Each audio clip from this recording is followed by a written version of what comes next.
In this episode of Compliance Into the Weeds, Matt Kelly and I take a deep dive into the first FCPA enforcement action in 2021, the Amec Foster Wheeler enforcement action. We consider the red flags that were missed, ignored, or consciously avoided, and lessons learned for the compliance professional. Compliance Into the Weeds is a production of the Compliance Podcast Network. Hello, everyone. This is Tom Fox, the voice of compliance, back again with Matt Kelly, the coolest guy in compliance, for another episode of Compliance Into the Weeds. Today, we're going to go down the rabbit hole, and we're going to go down the rabbit hole with Amec Foster Wheeler, who has the first corporate FCPA settlement in 2021. So, Matt, first of all, welcome back. Hello, Tom. Good to be back. So you want to try and give us a quick summary of the facts before we get into the deliciousness of this case, Matt? I will try, but it is not easy because this is a very twisty and convoluted case for sure. So this settlement was announced on Friday afternoon, and technically it is against a business called Amec Foster Wheeler.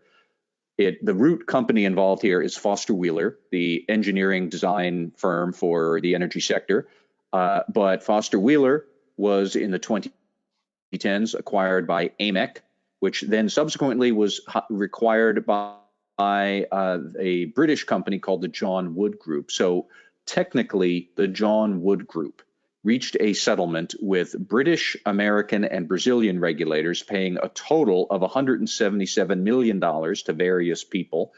But really, what happened here is that Foster Wheeler, in the early 2010s, trying to break into the Brazilian energy market, used an Italian agent, who is only identified as Italian agent, who was also partners with a Brazilian fixer who was a former employee of Petrobras. Those two decided that they were going to approach Foster Wheeler and see if they could lend their services so Foster Wheeler could bid on a very lucrative engineering and design contract from Petrobras. First off, right away, the story gets weird because the Italian agent and the Brazilian agent both were members of the same high-end clothing store in New York, where also another customer was the former non-executive chairman of Foster Wheeler, who is still very influential with the company.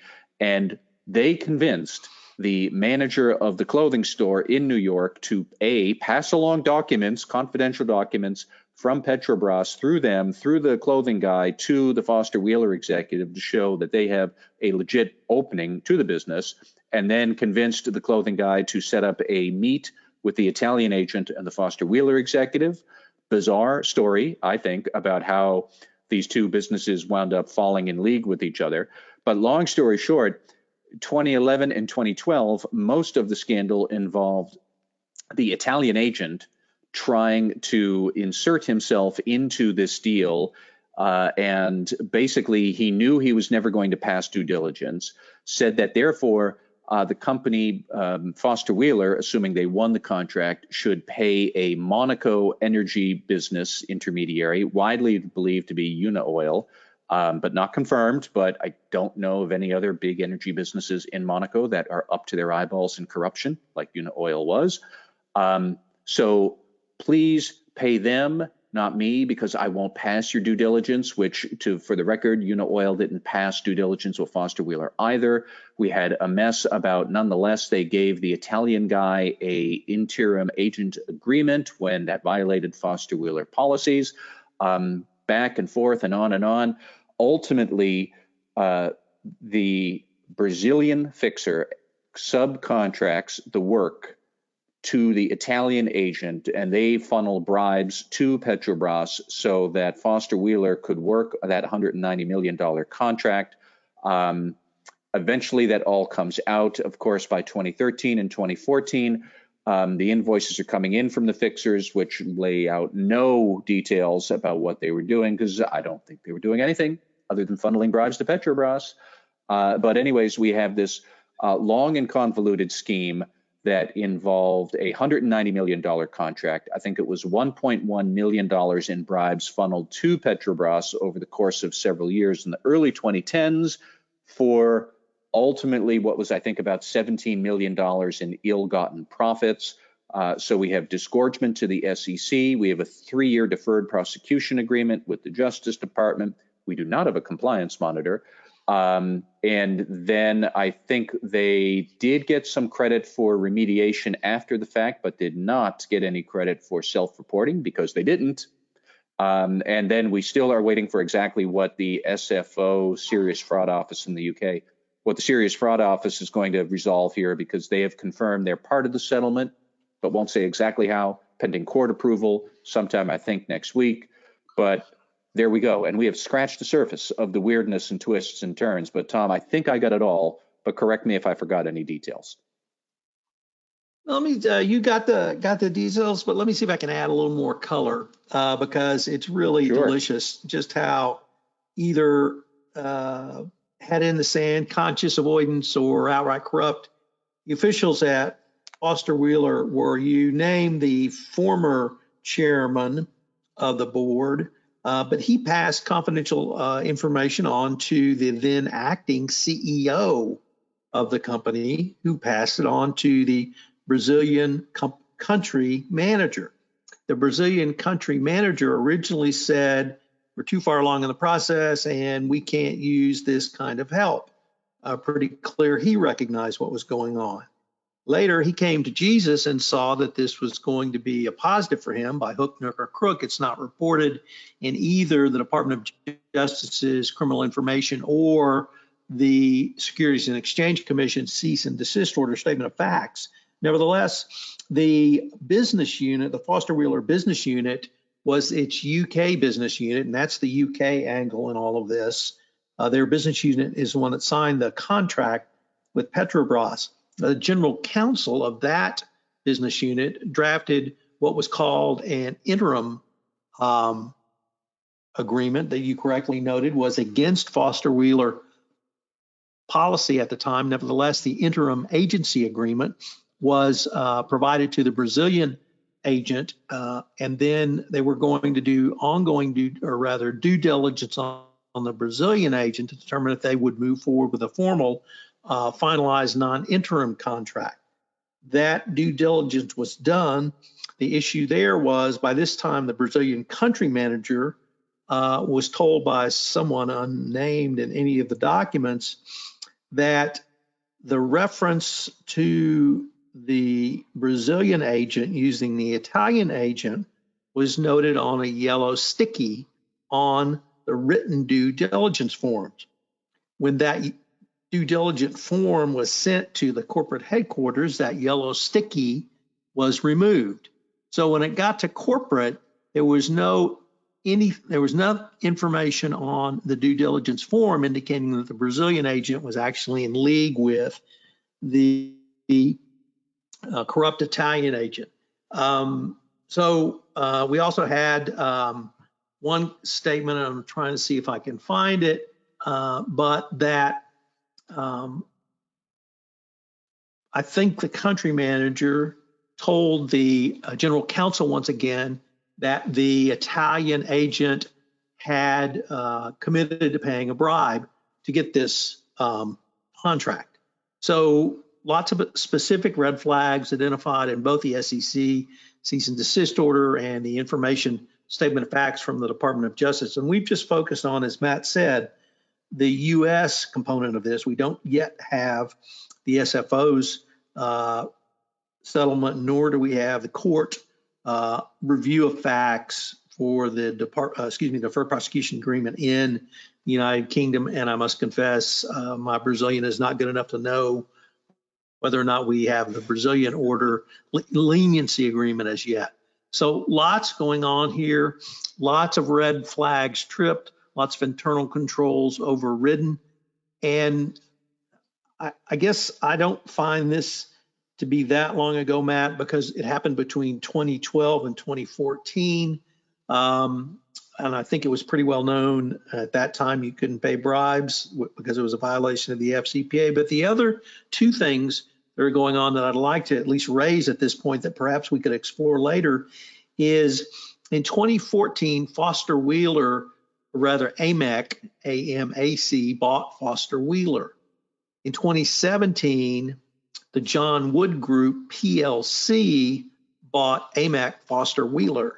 So we had two acquisitions of a company that was engaged in bribery and corruption, and somehow either of those acquirers, either Amec in 2014 or the John Wood Group in 2017, was able to pick up on these and self-report because, as you noted, in the Department of Justice's DPA, they specifically noted there was no self-disclosure by Foster Wheeler. So perhaps there were some failures in pre-acquisition due diligence as well. But as to these tripwires and internal controls, we saw tripwires run over and internal controls overridden.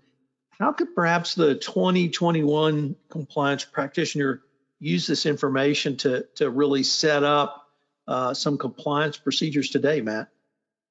Well, that's actually where I was thinking mostly as I was looking at this case, because I am fascinated by the idea of the Italian agent who in 2011 and 2012 kind of like glommed on to Foster Wheeler and refused to go away. Kind of like that episode of Seinfeld where George Costanza just starts showing up at an office to go to work, even though he didn't have a job, until eventually they just assumed he was there. There's a certain resonance of that bizarreness here. I think that one question I would have, or if I were a compliance officer today looking at this, clearly the big issue was that they had this third party, this fixer, the Italian agent, who they knew was trouble. And the Brazilian country manager for Foster Wheeler had already clearly raised the alarms and said, we do not want this guy. And if we do it with this one, there's going to be a whole line of them behind him after that. They're going to shake us down for everything. Don't do it. Like the Brazil country manager knew this was a bad idea. And they knew that this particular guy was bad. And yet, I mean, they had the failed due diligence on both his Monaco affiliates, whether it was Una Oil or anybody else, that they had failed due diligence. He had failed due diligence, and they had violated their own terms. Like, how do you today look at that failure of third-party governance and say, okay, what can we have implemented at our organization today to avoid that kind of a thing? Now, I do think, Tom, to your point, specific to Foster Wheeler, it seemed like a lot of executives at Foster Wheeler were just turning a blind eye to trouble. And yes, if you have a senior leadership team that is turning a blind eye to corruption and is gung-ho to engage in corruption, all of your compliance processes aren't going to amount to squat. I don't have much advice for you other than to really, polish up your LinkedIn profile and call the recruiters if the entire senior leadership at your organization is still very pro-corruption. But I don't think that is the case at many businesses today. And I do think that if you are trying and making a best effort to avoid these kind of third-party agents who are worming their way into the deal and getting into your orbit, you can implement a couple of practices now that would probably help to avoid what Foster Wheeler went through. I think it's a big plug for some sort of automated contract management where contracts that go against policy cannot be processed until, say, due diligence is complete.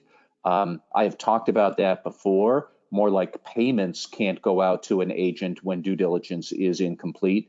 And there are ways to do that. You could certainly hardwire your SAP system to block that unless it's been cross-referenced to the due diligence report that's been complete.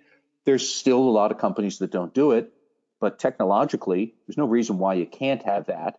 But that way to insert blocking controls to prevent a contract from going out until due diligence is done. That's the sort of thing you need to think about, and would maybe have helped Foster Wheeler because they issued that interim agreement in violation of policy because due diligence wasn't done. And if you had automated all of that and inserted a blocking sort of control, you could have stopped it. Now, I know what a bunch of people are thinking. Well, yeah, sure, but I think, well, yeah, sure, Matt, but the general counsel could just override internal controls and grant an exception to that policy and get the interim agreement out to the bad agent anyways. Well, maybe, But in that case, that really speaks to the need for splitting compliance and legal into two separate functions, where you could have something like to override this policy and to issue an interim agreement to an agent without due diligence. To override it and do that, you need signatures from both compliance and general counsel, and one can't override the other, because what's the point of having that if just general counsel is running compliance anyways and says, yep, we're going to have all of this done. If you have a corrupt general counsel, which may have been the case here, I'm not entirely sure, but the evidence suggests that. But if you have a corrupt general counsel, but you are independent of the general counsel, then you could have more influence. You could take it to the audit committee. You could pocket all of this and go right to the SEC and report it then. There are many ways that you could try to think through what are the processes we could have to A, prevent these agent agreements from getting signed, and then B, if there is an exception request that really maybe should be granted, let's make sure there's enough documentation there that we've clearly shown our work for the Justice Department. This is why we did this without due diligence anyways. That's the kind of thing I was thinking about as I was reading our Mr. Italian and his refusal to go away and his refusal to be ignored. So actually, I think that's a really good series of points, Matt, because you can put things in place that would hopefully signal up to the highest levels of a company, above a CEO, to an audit committee or a compliance committee of a board, although recognizing that the Foster Wheeler, at least their most recent chairman, at the time of this incident was certainly predisposed to work with this agent. But you can automate that now, and that if you take those decisions really out of the front line and even up to the corporate office where it's automated, perhaps that would set off enough bells that it would stop it and force you as a compliance officer or corporate executive to put a business justification in that you could at least argue to the Department of Justice. Would that be a fair assessment? It would be. And I've talked about this before from time to time in other enforcement cases where basically we see management override of internal controls gets abused. And that is the issue. It's not management override of internal control. We should remember that's a necessary thing that you need, because there might be exigent circumstances where overriding internal control is the right thing to do. We're talking about how do you identify abusive override of internal controls. And the way you do that is to sort of force documentation requirements for management override of internal controls and policies generally. Heavy documentation requirements so that if you're going to override a policy, you're going to override internal controls. That's going to stick out like a sore thumb. And if it's justified, then the sore thumb is okay. But everybody will be able to see it, and you can't hide it.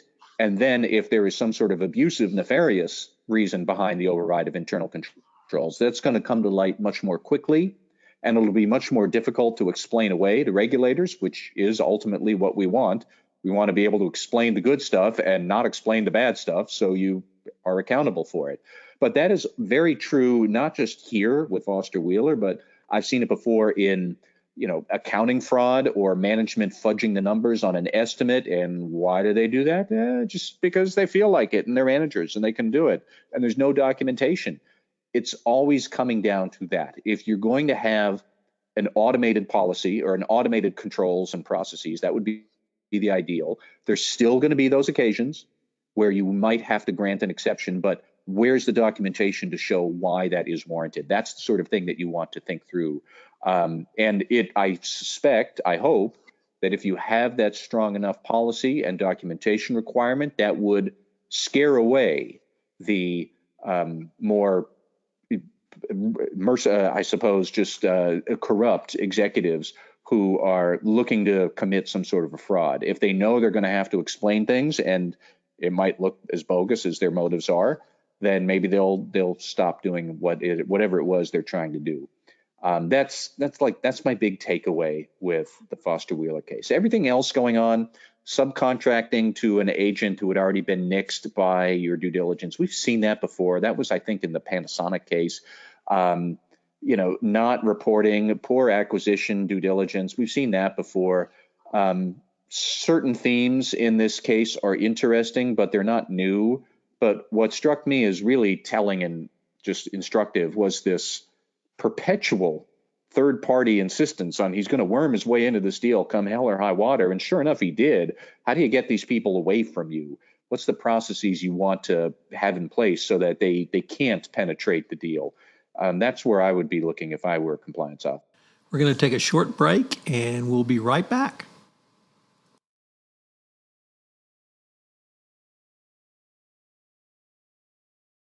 Along those lines, Matt, it wasn't George Costanza that came to mind for me. It was the movie The Treasure of Sierra Madre, because in the first contact between the corrupt Italian agent and the Brazilian country manager, the agent said to discuss for compliance, it is irrelevant now because you're facing an uphill battle.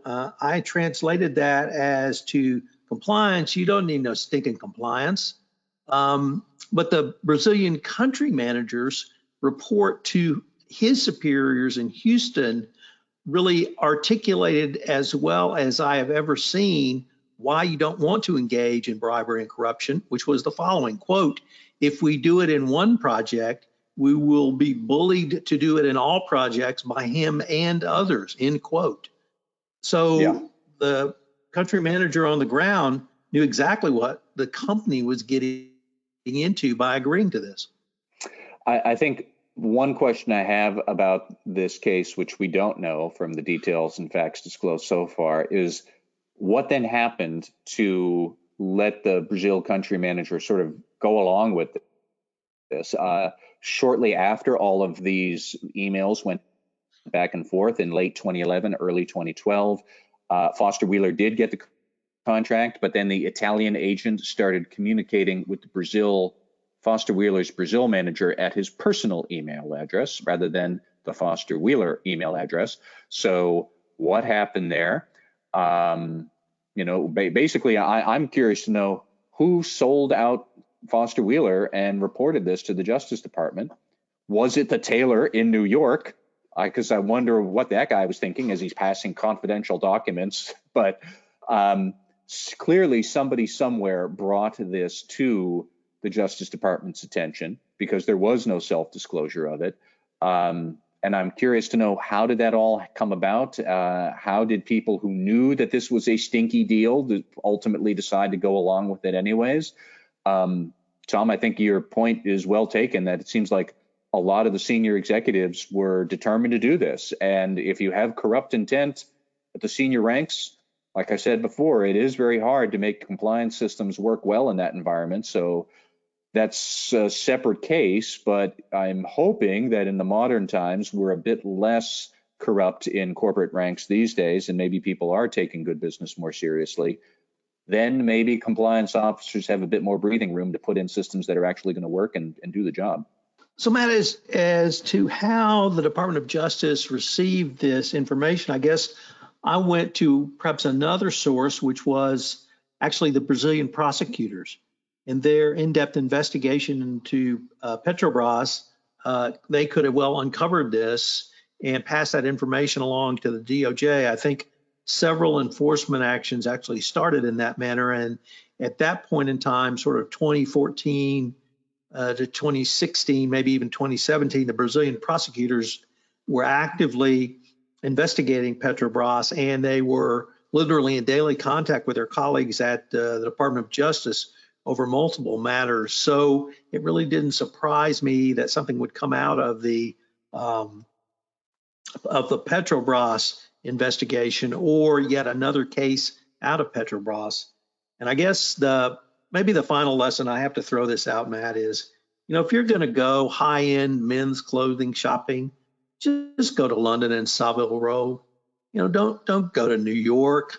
All sorts of things can happen in New York. But if you go to Savile Row, and you're going to get a quality product and probably a quality tailor as well. Tom, I was going to say, and my lesson in my post is, if you shop off the rack at Target, you do not have these kind of problems. This is Tom Fox again. Thank you so much for listening to this episode of Compliance Into the Weeds. I'm extraordinarily pleased to introduce the latest podcast addition to the Compliance Podcast Network, the ESG Report. The ESG has become one of the most ubiquitous phrases of 2021. I'm therefore starting a new podcast dedicated to that topic. In my first 2 episodes, it is a 1-part premiere where I visit with Tricia Dascom from Silver, and we talk about the regulatory and investment framework around ESG and what that means for the compliance professional. So check out the ESG report on the Compliance Podcast Network. I hope you will join Matt and I again next week as we explore another compliance topic, literally going into the weeds. Compliance Into the Weeds is a production of the Compliance Podcast Network.